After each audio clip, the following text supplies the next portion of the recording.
বন্ধুরা, আমরা জানি ভারতীয় বংশোদ্ভূত সুনিতা উইলিয়াম নাসার মহাকাশ বিজ্ঞানী গত 5ই জুন মহাকাশে পাড়ি দেয় এবং 5ই জুন পাড়ি দেওয়ার পরে 13ই জুন তাদের পৃথিবীতে ফেরার কথা ছিল, কিন্তু কিছু ত্রুটির কারণে সেই ডেটটা বাড়িয়ে 26 তারিখ করা হয়। কিন্তু যত দিন যায় তত এই ডেটগুলোকে ক্যান্সেল করা হতে থাকে। সুনিতা উইলিয়াম ঠিকভাবে কবে পৃথিবীতে ফিরবে সে বিষয়ে নাসার বিজ্ঞানীরা কিছুই বলতে পারছে না। বন্ধুরা, এই সুনিতা উইলিয়াম প্রথম 2006 সালে মহাকাশে গিয়েছিল।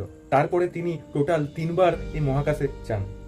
বন্ধুরা, যে মহাকাশ যানটাতে যায় সেই মহাকাশ যানটার নাম ছিল স্টার লাইনার এবং মহাকাশ যানে পৌঁছাবার পরেই তারা দুটো প্রবলেমের সম্মুখীন হয়। প্রথম হচ্ছে হিলিয়াম গ্যাস লিক করতে থাকে মহাকাশ যান থেকে, আর এই হিলিয়াম গ্যাস মহাকাশ যানের ভেতরটাকে ঠান্ডা রাখতে সাহায্য করে।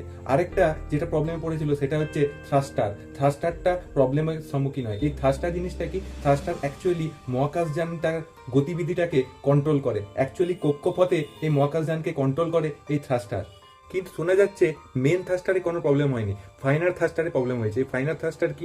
ফাইনাল থ্রাস্টার যে সূক্ষ্ম যে গতিবেগ সেটাকে নিয়ন্ত্রণ করে। অ্যাকচুয়ালি এটা গতি নিয়ন্ত্রক একটা যন্ত্র বা ইঞ্জিন। হয়তো এই সমস্ত প্রবলেমের জন্যই তারা হয়তো পৃথিবীতে ফিরে আসতে পারছে না। তো আমরা চাইবো যে তারা যেন খুব নিরাপদে পৃথিবীতে যথা তাড়াতাড়ি সম্ভব ফিরে আসুক, এই কামনাই করি। তো ভিডিওটা কেমন লাগলো অবশ্যই কমেন্ট সেকশনে কমেন্ট করে জানাবেন, আর এরকম আরো ভিডিও দেখতে হলে অবশ্যই চ্যানেলটাকে সাবস্ক্রাইব এবং পেজটাকে ফলো করবেন।